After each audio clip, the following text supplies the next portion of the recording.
dijadikan amal itu amal ibadah, dikeluar daripada amal adah, amal yang beradat.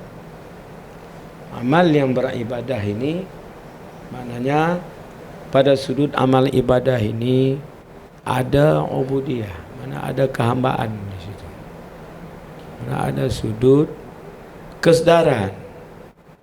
Mana kesedaran ini kita buat satu itu bukan di atas jalan adat kebiasaan yang menjadi kebiasaan yang kita buat hari-hari. Sekira-kira apa yang kita buat itu tidak ada lagi padanya itu yaqazah. Yaqazah itu dengan makna dukhulun fi hadrati rabbi wa tanabbuhun lima yurdihi. Dukhulun fi hadrati rabbi, masuk seseorang itu pada hadrat Tuhannya, yakni masuk kesedaran hatinya, ingat hatinya berkekalan kepada Allah.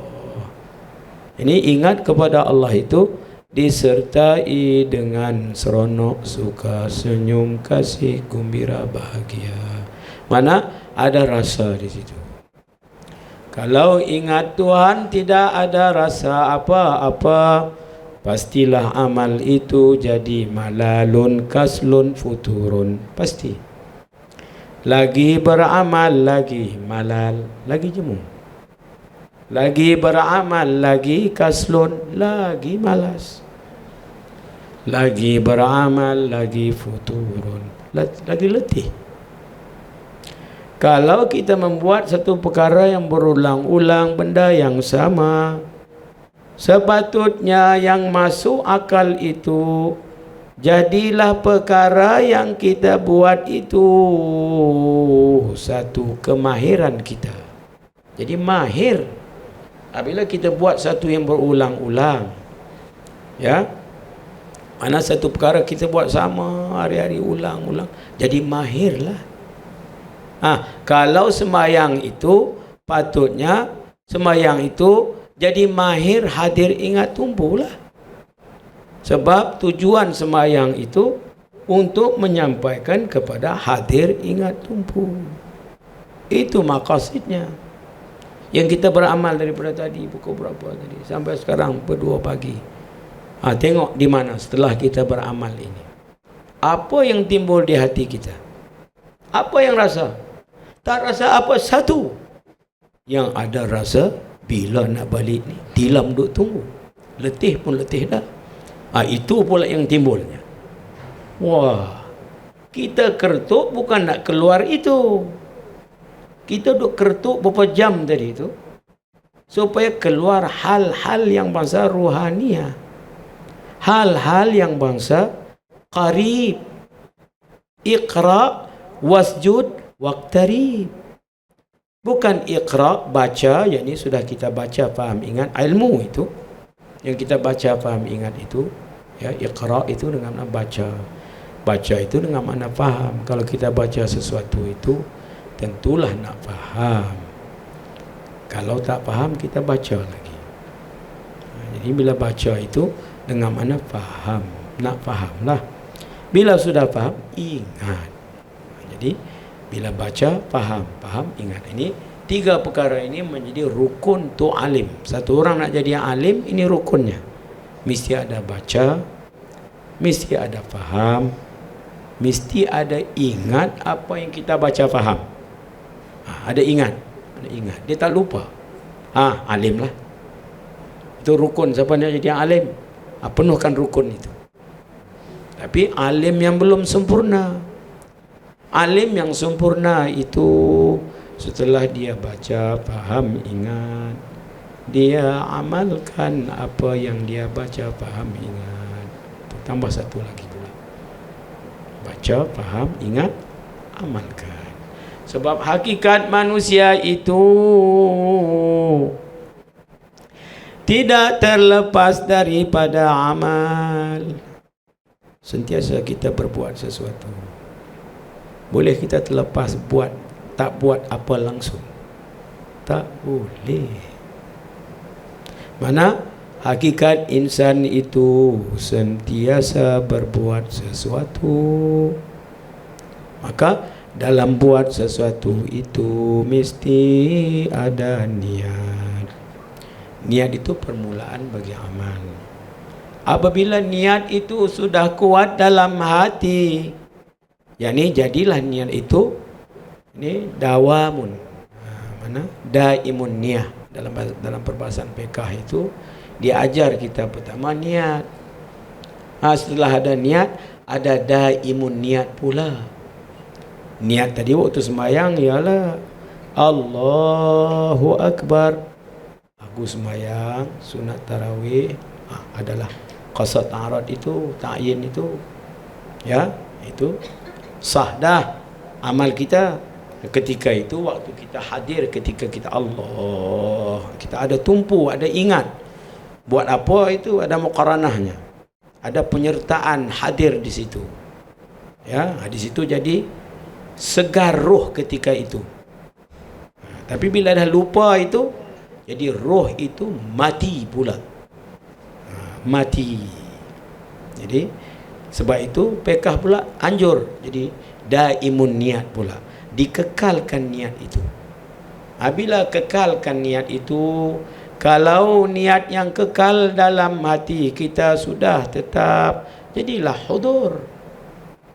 Hudur itu, hudur qalbi itu, salah satu daripada kesempurnaan khusyuk itu, iaitulah hudur qalbi. yakni ingat hati. Hati itu tak lalai. Memang tak lalai. Dah. Siapa yang tak ingat sekarang ini? Tak ingat kena panggil pen putih sebab dia tak ingat. Semua orang ingat. Tapi persoalannya ingat pada apa? Itu. Ya, hal keadaan manusia ini kita sentiasa diberi modal ingat. Semua orang ada ingat. Cuma di manakah kita nak didik bentuk corak bendung hala tujuh? Ingat itu. Ingat itu kita nak didik bentuk corak bendung hala tujuh. Itu fungsi ilmu. Mana? Fungsi tafakur. Mana bila kita tafakur itu ma'rifataini anna tafakura ayah yahdaru ma'rifataini fil qalbi liyastasmira minhuma ma'rifatan salisatan. Yang kata tafakur itu maknanya kita sentiasa mendepani dua keadaan. Susah, senang, sakit, sihat, suka, duka, puji, keji. Nak semayang, tak nak semayang. Nak khusyuk, tak nak khusyuk. Nak tumpu, tak nak tumpu. Dua itu. Pilihlah. Sudah pilih, oh aku nak khusyuk. Lama mana dapat kita pegang tumpuan itu. Nak pegang pula. Kita banyak tak pegang. Pegang danlah 2 second. Lepas tu dengar kering kata bunyi, pup melayang sana pula. Bunyi ke apa? Prap. Tak bunyi pun dalam dia bunyi. Datang dalam pula. Bila nak habis? Panjang pula tonseh malam ini. Pula. Ada saja berbunyi. Ya. Khatir-khatir yang masa nafsani, syaitani. Sebab dalam itu masih lagi belum penuh khatir yang dimangsa kepada malaki dan rabbani. Bulan Ramadan ini bulan yang dipenuhi dengan malaki dan rabbani. Ya, kalaupun ada bangsa nafsani, syaitan itu dah lemah dah. Mana peluang yang besar? Peluang yang besar. Jadi rebutlah peluang itu.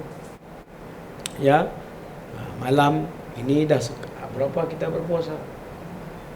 Dah berapa hari? 14. Allah. Cepatnya. 14 hari dah. Macam kemarin saja. Dah 14 hari. Jadi maknanya setiap saat itu kita mesti nilai. Al-insan sa'ah. Yang kata insan itu dia berada dalam sa'ah. Dalam sa'ah itu 1 detik tik. Tik itu apa dia buat? Jangan kita perkecilkan saat. Satu saat itu. Kalau kita tidak dapat menghargai, menilai mutu saat itu, kita tidak akan dapat menilai yang lebih banyak dari itu. Rahsia di dalam sedikit, bukan dalam banyak. Yang sedikit itulah kita abai. Maka jadilah kita orang yang jauh daripada niat beramal. Sebab itu bila nak beramal, niat. Niat itu dikekalkan, dawam, daimun niat.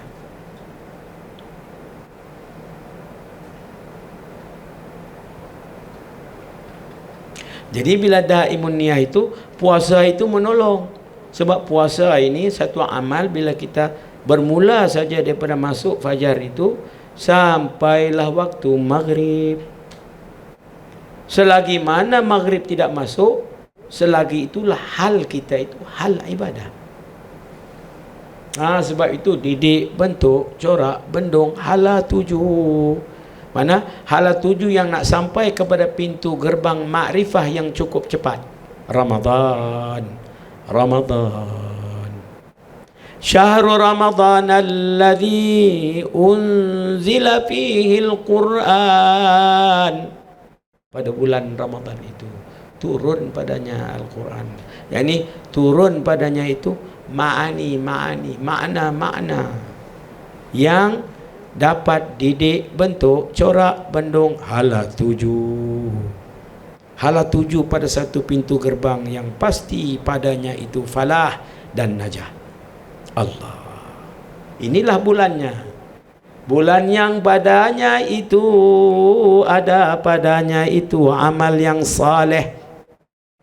Salahan, falahan, najahan, rahmatan, ni'matan, takrimatan, wa maghfiratan. Inilah bulannya. Dan juga bulan ini diangkatkan kemuliaan manusia itu sebab bulan yang karim, Ramadan karim. Ya. Sebab itu di sana pertama-tama yang diturunkan Al-Quran itu Iqra bismi rabbikal ladzi khalaq khalaqal insana min 'alaq Iqra wa rabbukal akram. Akram itu. Iqra wa rabbukal akram. Ya karim antal karim. Ya karim antal karim. Inilah bulannya. Bulan Al-Quran ini dikait dengan Al-Quranul Karim. Ramadan yang karim. Quran itu karim. Iqra wa rabbukal akram. Nak dapat kiram itu. Nak dapat rahsia itu. Bacalah. Tuhanmu yang amat murah. Yang amat karim. Nak tahu murah Tuhan itu, maka diimsakkan manusia itu berpagi-pagi dan diiftarkan manusia itu berpetang-petang. Kalau tidak ada imsak, nafsu tak faham roti hitam kering tu nikmat. Tak faham. Kalau bulan tak puasa tengok roti kering, pandang pun tak ada. Tapi bulan puasa ke tengok roti kering pun meleleh juga ayat liur itu. Rangup juga roti ini ya. Rangup pula. Tak pernah ingat roti itu rangup. Tiba-tiba pandang roti kering itu. Teringin juga roti kering. Nafsu sudah pandai. Nafsu sudah sedar. Ya, bila diimsakkan nafsu itu, maka iftarlah ruhani itu. Jadi satu sudut imsak. Tapi sudut yang besar itu dalam imsak ada iftar. Iftar bukan waktu maghrib. Bukan. Iftar berlaku bila kita niat puasa saja, iftar sudah berlaku. Tapi nak mengalami, merasai iftar itu waktu maghrib. Nak mengalami secara fizikal. Mulai buah tamar. Ya, bila ada tamar, ada sedeguk air, dapatlah faham. Ya, dapat faham yang kata nikmat itu, yang kata iftar itu. Sebab waktu tadi Waktu kita imsak tadi, sudah berlaku iftar rohani. Oleh kerana berlakunya iftar rohani itu, maka bila waktu buka itu, maka benda yang kecil kita makan tu, rasa syukur. Itu rohani, itu iftar lah itu. Itu sebab imsak tadi. Sebab itu dalam imsak ada iftar sedang berlaku. Mana tangan Rabbani sedang didik bentuk corak bendung hala tuju. Hala tuju kepada nikmat rohani Allah. Sebab itu kita dalam puasa ini, kita dalam bendungan Tuhan Allah. Ramadan ini qarib. Sebab bulan Ramadan ini bulan Al-Quran. Kalau bulan Al-Quran bukan ba'id.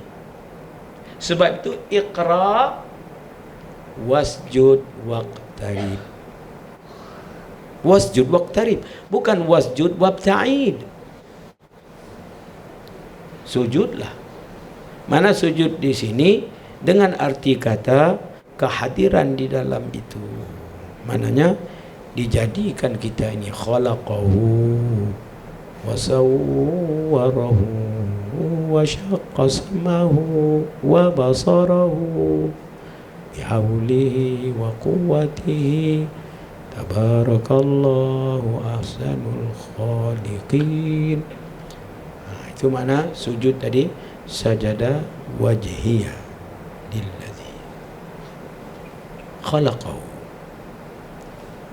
Mana telah sujudlah. Mana keadaan manusia ini diciptakan, manusia itu, penciptaan manusia itu daripada awal lagi, pada azal diciptaan manusia itu dengan niat sujud. Sebab itu si kecil sebelum keluar daripada perut ibu itu keadaannya sujud dalam perut itu. Betul kalau kanak-kanak keluar tidak cukup umur itu, kalau kita pergi di hospital, mereka taruh dalam kotak kecil itu, semua bersujud. Ditaruh kanak-kanak bersujud. Itu mengisyaratkan kita ini seluruh diri kita, sel-sel kita sujud. Sajadah. Mana? Engkau sujud ke, engkau ingat engkau memang sujud. Engkau terima ke, engkau tak terima ke, hakikat engkau itu sajadah. Telah sujud. Mana Allah ciptakan kita itu dengan tujuan penciptaan itu sujud. Kalaulah kerusi dicipta untuk duduk, engkau duduk tak duduk tetap, memang tempat duduk. Tempat duduk. Itu penciptaan dia. Macam kita lah. Wa ma khalaqtul jinna wal insa illa liya'budun. Tidak diciptakan manusia itu melainkan liya'budun. Kata Ibn Abbas, liya'rifun. Liya'rifun maknanya nak manusia itu nak tahu. Sentiasa nak tahu. Apa itu? Apa ini? Nak tahu apa itu, apa ini itu. Apa tujuannya itu? Dalam nak tahu itu, dia nak tahu apa yang manfaat padanya, apa yang menguntungkan padanya, apa yang merugikan padanya. Dengan diketahui, ini untung, ini rugi, ini manfaat, ini mudarat, itu bahagian nilai lah itu. Dengan ditahu, kenal pasti, makrifah, ini yang menguntungkan, maka cenderunglah hala tujunya ke arah itu.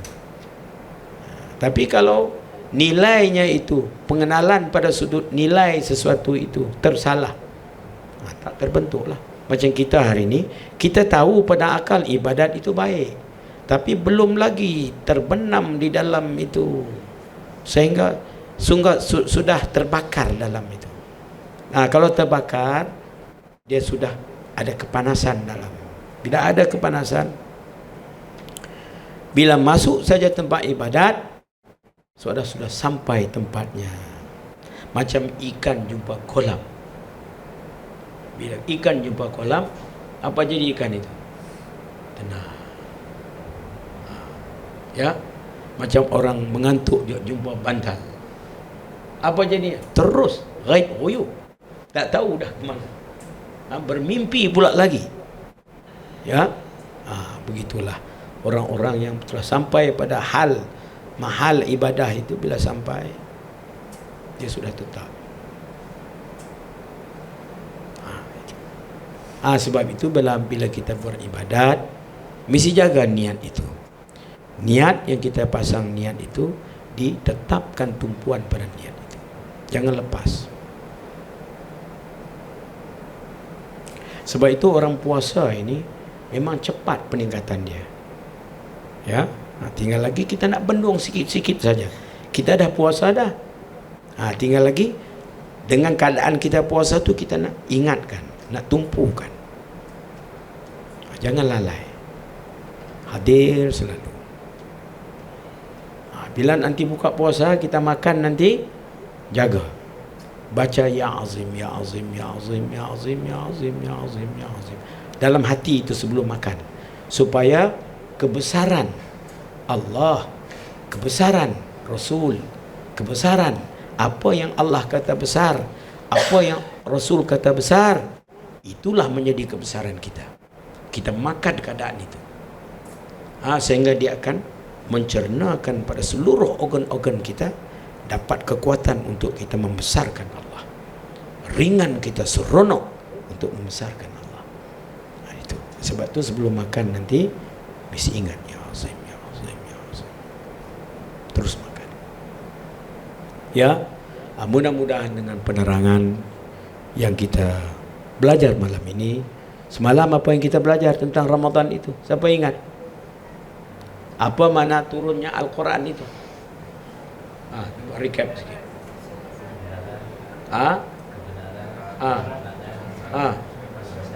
Apa makna kebenaran itu? Apa makna kecemerlangan itu? Apa makna kebebasan itu? Jadi bila turun Al-Quran itu, maknanya turun benda itu. Ya. Tambah sikit lagi, bila kita kata kebenaran itu, apa maknanya kebenaran itu? Tadi bila kita kata semalam, kebenaran itu dikaitkan dengan akar rumbinya itu aman tetap. Bila kata kebenaran itu, apa makna kebenaran itu? Tauhid. Itu semalam tak terang. Kebenaran itu makna tauhid. Dengan tauhid, bila kita kebenaran itu tauhid. Kita ini, pemikiran kita yang pertama dan utama, sentiasa mencari kebenaran. Bila sentiasa mencari kebenaran, mesti mengajar fikir kita, akal kita, ilmu tauhid, i'tiqad ahli sunnah wal jamaah. 50 di bawah la ilaha illallah, 18 di bawah Muhammadur Rasulullah. Mesti ada hakikat itu, maka akal kita sudah berfungsi. Sebab tafakur yang mendasarkan 50 dan 18, dia akan mencetuskan tadzakur. Tafakur yang mencetuskan tadzakur. Tadzakur pasti mencetuskan tasyakkur. Itu tafakur, tadzakur, tasyakkur. Kalau tafakur ada tetapi tadzakur tak ada, itu tipuan. Orang kalau berfikir yang sampai pada hakikat fikir, lagi fikir, lagi zikir, lagi zikir, lagi fikir. Mana fikir dan zikir sudah berhubung. Fikirnya tidak melalaikan dengan zikir lagi. Mana sudah bersatu teguh itu. Kita hari ini bercerai roboh.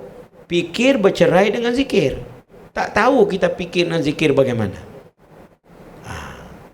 Orang sampai hakikat fikir, pasti ada zikir. Maka kebenaran tadi mana ilmu tauhid. Baik, kecemerlangan itu apa? Ilmu tasawuf. Baik, kebebasan itu ilmu apa? PK. Jadi bila mana Al-Quran diturunkan, pendidikan Al-Quran itu mendidik manusia 3 sudut. Pikirnya, rasanya, dan buatnya. Nak didik itulah, manusia 3 itu saja nak didik. Kalau didik 3 itu, mana kalau manusia dapat mengurus pikirnya, dapat mengurus perasaannya, dapat mengurus perbuatannya. Nak mengurus ini, mengurus diri. Pengurusan diri ini pada 3 sudut. Sudut pemikirannya, sudut perasaannya, sudut perbuatannya. Jadi nak urus mesti ada ilmu mengurus diri. Nak urus pikiran, ilmu apa? Ilmu tauhid. Nak urus perasaan, ilmu apa? Ilmu tasawuf. Nak urus perkataan perbuatan kita, ilmu apa? Ilmu PK. Maka bila turun Al-Quran, maka keseluruhan Al-Quran itu sedang didik bentuk corak bendung hala tuju, pikir manusia, perasaan manusia, dan perkataan perbuatan manusia. Maka mencakupilah Al-Quran itu pada 3 sudut: tauhid, tasawuf, dan PK. Makna bila kita puasa saja, kekuatan nak dapat itu, kekuatan hasil bagi orang yang ada ilmu. Orang ada ilmu, mana orang ada kekuatan. Ilmu itu kekuatan. Orang tak ada ilmu, dia tak ada kekuatan. Ilmu kekuatan. Bila kita puasa, maknanya kita akan diberi kekuatan itu, kekuatan tauhid cara ruhani. Tinggal lagi kita nak buka sikit saja, nak belajar saja, nak hala tuju kepada ilmu. Tapi karannya sudah ada. Bila kita imsak, tahan diri daripada makan dan minum, iftar rohani berlaku. Bila iftar rohani berlaku, di situ ada karan. Sebab itu orang-orang Buddha, orang yoga, mereka kuat tak makan. Sebab itu maka pacak kepala atas bumi itu, botak kepala melompat atas angin itu. Apa kekuatan mereka? Tak makan, tak minum.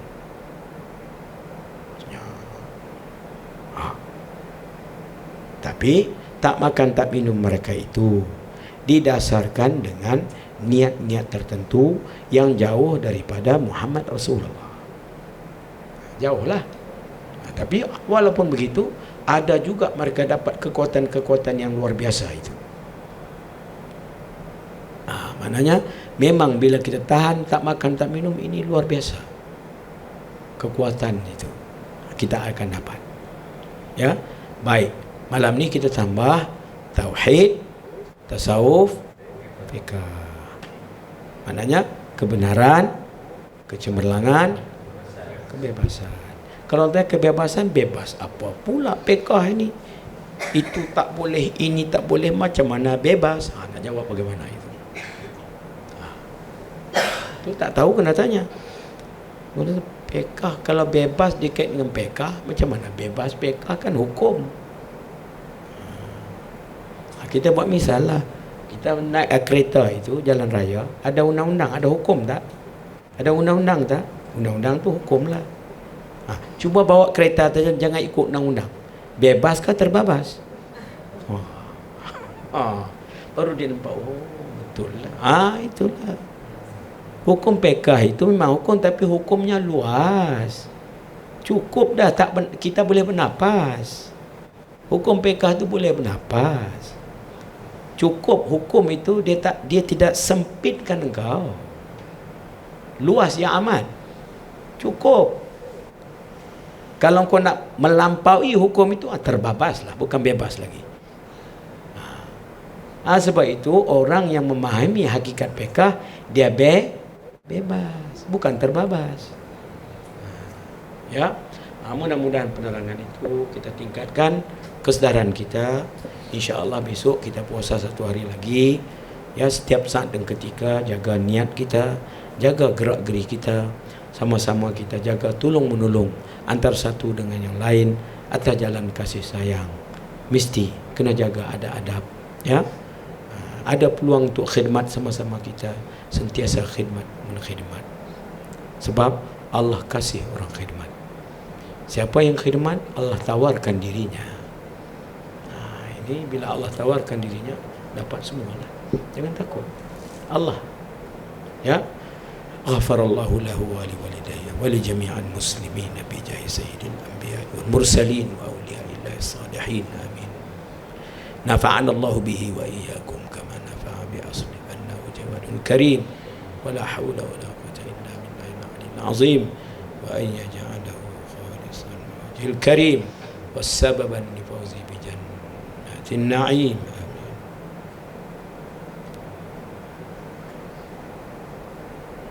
Al-Fatiha.